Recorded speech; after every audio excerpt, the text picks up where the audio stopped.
ನಮಸ್ತೆ ಎಲ್ಲರಿಗೂ. ಇವತ್ತು ಐರನ್ ಕಮ್ಮಿ ಆದರೆ ಗಿಡಗಳಿಗೆ ಏನು ಕೊಡ್ಬೋದು ಅಂತ ಹೇಳ್ತೀನಿ. ನಾನು ಕೊಡೋದನ್ನು ಹೇಳ್ತೀನಿ. ಇದು ಲಿಕ್ವಿಡು ನಾನು ಸುಮಾರು ಒಂದು ವರ್ಷದ ಕೆಳಗಡೆ ಮಾಡಿದ್ದು, ಅದನ್ನು ತೋರಿಸ್ತೀನಿ. ವಿಡಿಯೋ ಪೂರ್ತಿ ನೋಡಿ ಸಪೋರ್ಟ್ ಮಾಡಿ. ಇವತ್ತು ಫಸ್ಟ್ ನಾನು ಸೋಮವಾರದ ದಿನ ಇದು ಕ್ವಿಕ್ಕಾಗಿ ಗಾರ್ಡನ್ ಕ್ಲೀನ್ ಮಾಡಬೇಕು ಅಂತ ಹೇಳಿದ್ನಲ್ಲ. ನೋಡಿ, ಸಾವಂತಿಗೆ ಸಸಿ ಒಂದೊಂದು ಚಿಕ್ಕದಾಗಿದ್ದಾಗ ಇಟ್ಟಿದ್ರು ಕೂಡ ಅದು ಸರಿಯಾಗಿ ಬಂದಿಲ್ಲ. ಆ ಥರದ್ದೆಲ್ಲ ತೆಗೆದ್ಬಿಟ್ಟು ಸೈಡಲ್ಲಿ ಚಿಕ್ಕ ಚಿಕ್ಕ ಸಸಿ ಬರ್ದಿರುತ್ತೆ ನೋಡಿ, ವೇಸ್ಟ್ ಗಿಡ ಬೆಳೆದಿರ್ತಾವಲ್ವ, ಅವನ್ನೆಲ್ಲ ಇವಾಗ ಒಂಚೂರು ನಾವು ಕೆದಕ್ಬಿಟ್ಟು ಕ್ಲೀನ್ ಮಾಡೋದ್ರಿಂದ ಮತ್ತೆ ಒಂದೆರಡು ತಿಂಗಳು ಕೆಲಸ ಇರೋಲ್ಲ.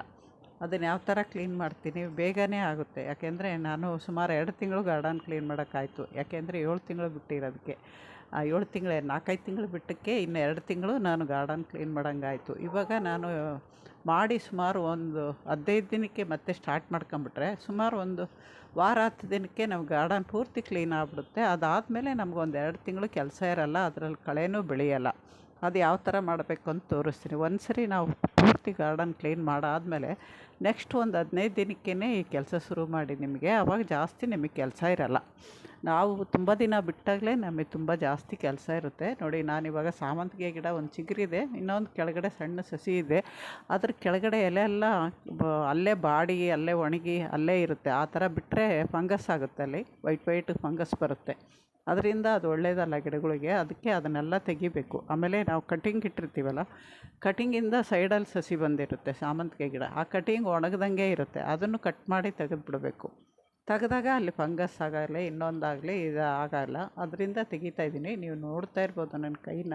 ಚಿಕ್ಕ ಚಿಕ್ಕ ಗಿಡ, ಕಣ್ಣಿಗೆ ಕಾಣದಷ್ಟು ಚಿಕ್ಕ ಗಿಡನೂ ನನ್ನ ಕೈಯಿಂದ ತೆಗೆದು ಎಲ್ಲ ಕ್ಲೀನ್ ಮಾಡಿ ಒಂದು ಸರಿ ಮಣ್ಣು ಅಗ್ದಿದ್ದೀನಿ. ಅಗದ್ಬಿಟ್ಟು ಇದನ್ನು ನಾವು ಸಾವಂತಿಗೆ ಗಿಡಗಳು ರೀಪಾಟ್ ಮಾಡ್ಬೇಕಾರೆ ವೇಸ್ಟ್ ಹಾಕಿ ರೀಪಾಟ್ ಮಾಡಿರ್ತೀವಲ್ವ, ಇವಾಗ ಸುಮಾರು 2 ತಿಂಗಳು ಆಯಿತು. ಅದು ಕೆಳಗಡೆ ಕೊಳೆತುಬಿಟ್ಟು ಸ್ವಲ್ಪ ಮಣ್ಣೆಲ್ಲ ಕೆಳಗೋಗಿದೆ, ಬಿಸಿಲು ಜಾಸ್ತಿ ಇರೋದ್ರಿಂದ. ನಾನು ಆಮೇಲೆ ಬೇರೂ ಅವಾಗ ಸ್ವಲ್ಪ ಚಿಕ್ಕದಾಗಿತ್ತು ಅಂತ ನಾನು ಮೇಲ್ಮೇಲೆ ಇಟ್ಟಿದ್ದೆ ಮಣ್ಣು.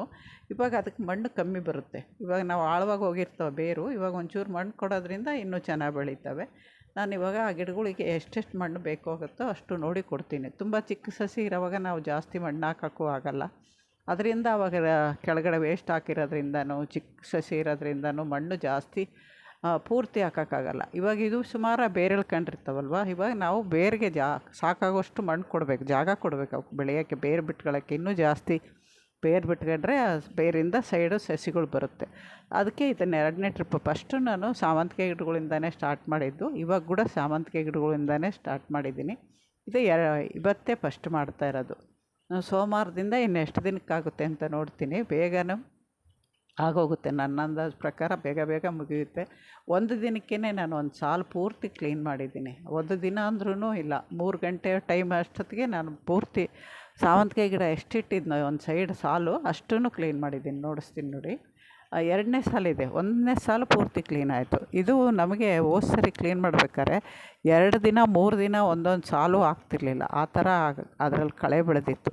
ಇವಾಗ ಮಲ್ಲಿಗೆ ಗಿಡಗಳು ಹೋಗಿ, ಆಮೇಲೆ ಬೇರೆ ಗಿಡಗಳು, ಹಣ್ಣಿನ ಗಿಡ, ತರಕಾರಿ ಗಿಡ, ಆಮೇಲೆ ಹೂವಿನ ಗಿಡ, ಪ್ರತಿಯೊಂದಕ್ಕೂ ಈ ಲಿಕ್ವಿಡ್ ಹಾಕ್ಬೋದು. ಐರನ್ನು ಕಮ್ಮಿ ಇರೋದಕ್ಕಂತೂ ಇಂಪಾರ್ಟೆಂಟಾಗಿ ಹಾಕಬೇಕು. ನೀವು ಏನೇ ಮಾಡೋಕ್ಕಾಗಿಲ್ಲ ಅಂದ್ರೂ ಈಗ ಲಿಕ್ವಿಡ್ ಒಂದು ಮಾಡ್ಕೊಂಡು ಗಿಡಗಳಿಗೆ 15 ದಿನಕ್ಕೆ ಒಂದು ಸರಿ ಕೊಡ್ತಾ ಬಂದರೆ ಗಿಡಗಳು ತುಂಬ ಚೆನ್ನಾಗಿ ಬಿಡುತ್ತೆ. ಹೂವನೂ ಸಂಖ್ಯೆ ಜಾಸ್ತಿ ಆಗುತ್ತೆ, ಎಲೆಗಳು ಹಚ್ಚ ಹಸ್ರಾಗಿರುತ್ತೆ.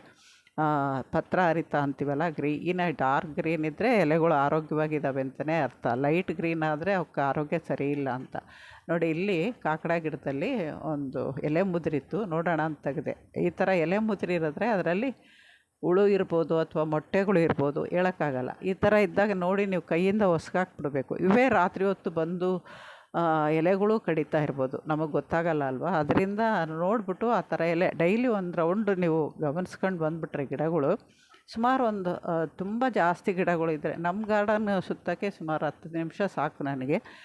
ನಿಮಗೆ ಚಿಕ್ಕದಾದರೆ ಒಂದು 5 ನಿಮಿಷದೊಳಗೆ ಪೂರ್ತಿ ಗಿಡಗಳು ಕಣ್ಣಿಂದ ನೋಡ್ಬೋದು. ಅವಾಗ ನೋಡಿದಾಗ ನಿಮಗೆ ಆ ಥರ ಎಲ್ಲರೂ ಕಂಡಾಗ ತಕ್ಷಣ ತೆಗೆದುಬಿಟ್ರೆ ನಮಗೆ ತುಂಬ ಕೆಲಸ ಕಮ್ಮಿ ಆಗುತ್ತೆ ಅದರಿಂದ. ಆಮೇಲೆ ಇದು ಸ್ವಲ್ಪ ಎಲೆ ಮುದುರಿತ್ತಲ್ಲ, ಅದೇ ಗಿಡನೇ ಇನ್ನು 1 ಕಡೆ 2 ಕಡೆ ಇತ್ತು. ನಾನು ನೋಡಿದ ತಕ್ಷಣ ಅದನ್ನು ತೆಗೆದುಬಿಡ್ತೀನಿ. ಅವಾಗವಾಗ ತೆಗಿತಾ ಇದ್ದರೆ ಅದನ್ನ ಪೂರ್ತಿ ನಿರ್ನಾಮ ಆಗೋಗುತ್ತೆ. ಇಲ್ಲಾಂದರೆ ಅದು ಒಂದು ಬಿಟ್ರೂ ಅದಕ್ಕೆ ಜೊತೆಯಾಗಿ ಜಾಸ್ತಿನೇ ಆಗೋಗುತ್ತೆ.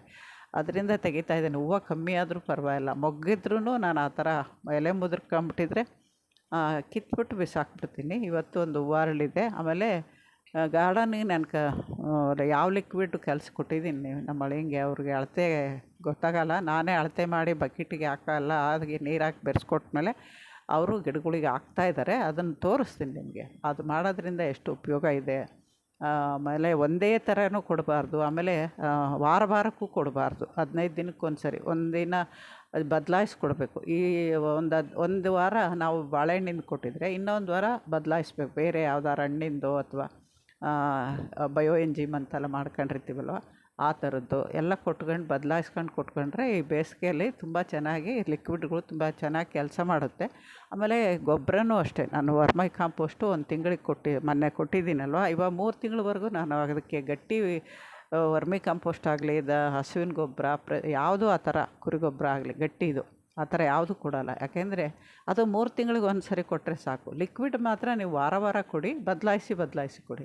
ಈ ಥರ ಮಾಡೋದ್ರಿಂದನೂ ತುಂಬ ಚೆನ್ನಾಗಿ ಗಿಡಗಳು ಬೆಳೆಯುತ್ತವೆ, ಸಾಕಷ್ಟು ಹೂವನೂ ಬಿಡುತ್ತೆ. ಗಿಡಗಳಾಗ ಹಣ್ಣು ಕಾಯಿ ತರಕಾರಿ ಎಲ್ಲನೂ ಬೆಳಿಬೋದು ಇದಿಷ್ಟರಿಂದನೇ. ಪ್ರತಿ ಸರಿನೂ ನಾವು ತಿಂಗಳಿಗೂ ವರ್ಮಿ ಕಂಪೋಸ್ಟು ಅಥವಾ ಬೇರೆ ಹಸುವಿನ ಗೊಬ್ಬರ ಆಗಲಿ ಏನು ಕೊಡೋಷ್ಟು ಬೇಕಾಗಿಲ್ಲ. ಅದರಿಂದ ನೀವು ಲಿಕ್ವಿಡ್ಗಳು ಆರಾಮಾಗಿ ಮಾಡ್ಕೊಬೋದು. ನಾನು ಎಷ್ಟೋ ವೇಸ್ಟು ಸಿಪ್ಪೆಗಳಿಂದ ಮಾಡೋದು ಎಲ್ಲ ತೋರಿಸಿದ್ದೀನಿ, ಅಂಥವು ನೀವು ಮಾಡ್ಕೊಬೋದು. ಅಕ್ಕಿ ತೊಳೆದ ನೀರು, ಬೇಳೆ ತೊಳೆದ ನೀರಲ್ಲಿ ಮಜ್ಜಿಗೆ, ಎಷ್ಟು ಥರ ನಾನು ಲಿಕ್ವಿಡ್ಗಳು ಹೇಳಿದ್ದೀನಿ ಅಷ್ಟು ಮಾಡ್ಕೊಬೋದು. ಅಥವಾ ಯಾವ್ದಾದ್ರು ಬೇಳೆಕಾಳುಗಳು ಹುಳ ಬಂದಿದ್ದರೆ ಅವನ್ನ ನೆನೆಸ್ಬಿಟ್ಟು ರುಬ್ಬಿಟ್ಟು ಅದನ್ನು ಲಿಕ್ವಿಡ್ ಮಾಡ್ಬೋದು. ಕಿಚನ್ ವೇಸ್ಟ್ ಲಿಕ್ವಿಡ್ಡು ಎಷ್ಟು ಲಿಕ್ವಿಡ್ ಹೇಳಿದ್ದೀನಿ ಅದನ್ನೇ ಬದಲಾಯಿಸ್ಕೊಡೋದ್ರಿಂದ ನಮಗೆ ಬೇಸಿಗೆಯಲ್ಲಿ 3 ತಿಂಗಳು ಕಳೆದೋಗೋದೇ ಗೊತ್ತಾಗಲ್ಲ. ಲಿಕ್ವಿಡ್ಗಳದ್ದು ಪೂರ್ತಿ ನಾನಾ ಥರ ಕೊಟ್ಟಿರ್ತೀವಿ, ತುಂಬ ಚೆನ್ನಾಗಿರೋ ಗಿಡಗಳು ಬೆಳೆಯುತ್ತವೆ.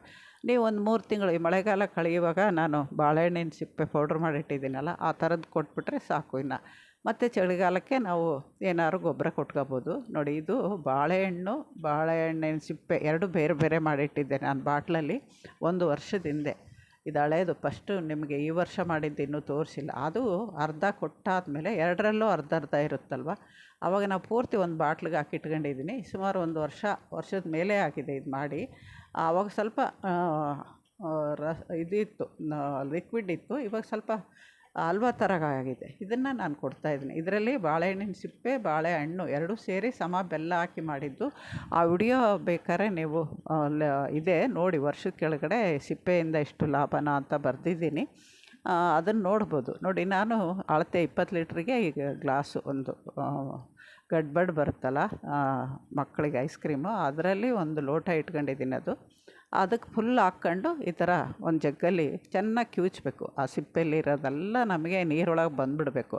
ನಾವು ಸುಮ್ಮನೆ ಹಂಗೆ ಕಲಿಸ್ಬಿಟ್ಟು ಹಾಕಿದ್ರೆ ಅಷ್ಟೊಂದು ಚೆನ್ನಾಗಿ ಬರೋಲ್ಲ. ಸಿಪ್ಪೆ ಒಳಗೆ ಹಿಡಿದಿಟ್ಟಿರುತ್ತೆ, ಸ್ವಲ್ಪ ಗಟ್ಟಿ ಬೇರೆ ಆಗಿರುತ್ತಲ್ವ, ಅದರಿಂದ ಅದು ತೆಳು ಆಗಬೇಕು, ನೀರಲ್ಲಿ ಕಲಿಬೇಕು. ಪ್ರತಿಯೊಂದು ಗಿಡಕ್ಕೂ ಎಲ್ಲ ಸಮವಾಗಿ ಸಿಗುವಂತೆ ಮಾಡಬೇಕು ನಾವು. ಇವಾಗ ನಾನು ಆ ಥರ ಸೋಸಿ ಆ ಸಿಪ್ಪೆಯಲ್ಲಿ ತಿಳಿ ನೀರು ಬರೋವರೆಗೂ ಈ ಥರನೇ ಮಾಡ್ತೀನಿ. 2-3 ಸರಿ ನೀರು ಇಟ್ಕೊಂಡು ಕಿವುಚ್ಬಿಟ್ಟು ನೀರು ಬದಲಾಯಿಸ್ಬಿಟ್ಟು ಅದಕ್ಕೆ ಹಾಕ್ಬಿಟ್ಟು ಆ ಸಿಪ್ಪೆ ಕೂಡ ಯಾವ ಥರ ಕೊಡಬೇಕು ಅಂತ ತೋರಿಸ್ತೀನಿ. ವಿಡಿಯೋ ಪೂರ್ತಿ ನೋಡಿ ಸಪೋರ್ಟ್ ಮಾಡಿ. ಹೊಸಬ್ರು ಯಾರಾದರೂ ಫಸ್ಟ್ ಸರಿ ಚಾನಲಿಗೆ ಬಂದು ವಿಡಿಯೋ ನೋಡ್ತಿದ್ರೆ, ನಾನು ಹಾಕೋ ಎಲ್ಲ ವಿಡಿಯೋಗಳು ನಿಮಗೆ ಇಷ್ಟ ಆದರೆ ಅಥವಾ ಉಪಯೋಗ ಇದೆ ಅನಿಸಿದರೆ ಬೇರೆಯವ್ರಿಗೆ ಶೇರ್ ಮಾಡಿ. ಹೊಸಬ್ರು ದಯವಿಟ್ಟು ಸಬ್ಸ್ಕ್ರೈಬ್ ಮಾಡ್ಕೊಂಡು ನೋಡಿ. ತುಂಬ ಜನ ಹೊಸಬ್ರು ನೋಡ್ತಾ ಇದ್ದೀರಾ, ನಮಗೆ ಗೊತ್ತಾಗುತ್ತೆ. ದಯವಿಟ್ಟು ಸಬ್ಸ್ಕ್ರೈಬ್ ಮಾಡ್ಕೊಂಡು ನೋಡಿ, ಸಪೋರ್ಟ್ ಮಾಡಿ ಅಂತ ಕೇಳ್ತೀನಿ.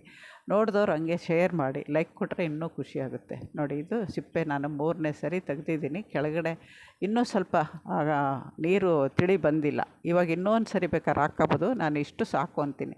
ನಾವು ಆ ಲೋಟದ ತುಂಬ ಹಾಕಿದ್ದೆ ಅಲ್ವಾ ಪೇಸ್ಟು, ಇವಾಗ ಎಷ್ಟು ಉಳೀತು ನೋಡಿ. ಅದರದ್ದೆಲ್ಲ ಕಿವುಚಿ ತೆಗೆಯೋದ್ರಿಂದ ಇಷ್ಟು ಈ ಸಿಪ್ಪೆನೂ ವೇಸ್ಟ್ ಆಗೋಲ್ಲ. ಈ ಥರ ನಾವು ಗಿಡಗಳು ಇರುತ್ತಲ್ವ, ಇವಾಗ ಲಿಕ್ವಿಡ್ ಕೊಟ್ಟು ಗಿಡಗಳಿಗೆ ಆಗಲಿ, ಈ ಥರ ನೀರು ಕೊಟ್ಟಾದಮೇಲೆ ಬಾಳೆಹಣ್ಣಿನ ಲಿಕ್ವಿಡ್ ಕೊಟ್ಟಾದಮೇಲೆ ನೀವು ಮಣ್ಣು ಒಂಚೂರು ತೆಗೆದುಹಾಕಿ, ಅದೇ ಥರ ಹಾಕಬೇಡಿ. ಆಮೇಲೆ ಇದನ್ನು ಕೊಡೋದು ನಾನು ಪ್ರತಿ ಸರಿ ಹೇಳ್ತೀನಿ, ಲಿಕ್ವಿಡ್ ಕೊಡಬೇಕಾದ್ರೆ ವೇಸ್ಟ್ ಮಾಡಬೇಡಿ, ಕೆಳಗಡೆ ಇಳಿಯಂಗೆ ಕೊಡಬೇಡಿ. ನೋಡಿ, ಇದೆಲ್ಲ ಸಿಪ್ಪೆ ಎಲ್ಲ ಬಂತಲ್ವ, ಎಲ್ಲ ಪೂರ್ತಿ ಆದಮೇಲೆ ನಾನು ತೆಗೆದು ಒಂದೊಂದು ಚೂರು ಒಂದು ನಿಂಬೆಹಣ್ಣು ಗಾತ್ರ ಅಷ್ಟೇ ಒಂದು ಗಿಡದಲ್ಲಿ ಹಾಕಿ ಮಣ್ಣು ಮುಚ್ಚಿಬಿಟ್ರೆ ಅದು ಕೂಡ ಗೊಬ್ಬರ ಕಲಿಯುತ್ತೆ, ಅದು ಕೂಡ ಒಳ್ಳೆ ಪೋಷಕಾಂಶ ಸಿಗುತ್ತೆ. ಆಮೇಲೆ ಅವತ್ತು ಒಂಚೂರು ತೊಂಡೆಕಾಯಿ, ಬದನೆಕಾಯಿ ಪೂಜೆಗೆ ಅವತ್ತು ತುಂಬಾ ಹೂವು ಸಿಕ್ಕವು. ಸೋಮವಾರ ಖುಷಿಯಾಯಿತು. ಇಷ್ಟೊಂದು ಹೂವು ತುಂಬ ದಿನದ ತಿಂಗಳುಗಳ ನಂತರ, ವರ್ಷದ ನಂತರ ನೋಡ್ತಾಯಿದ್ದೀನಿ. ಅದೊಂದು ಖುಷಿ ಅನ್ನಿಸ್ತು. ನಮಸ್ತೆ. ಇನ್ನೊಂದು ವಿಡಿಯೋದ ಸಿಗ್ತೀನಿ.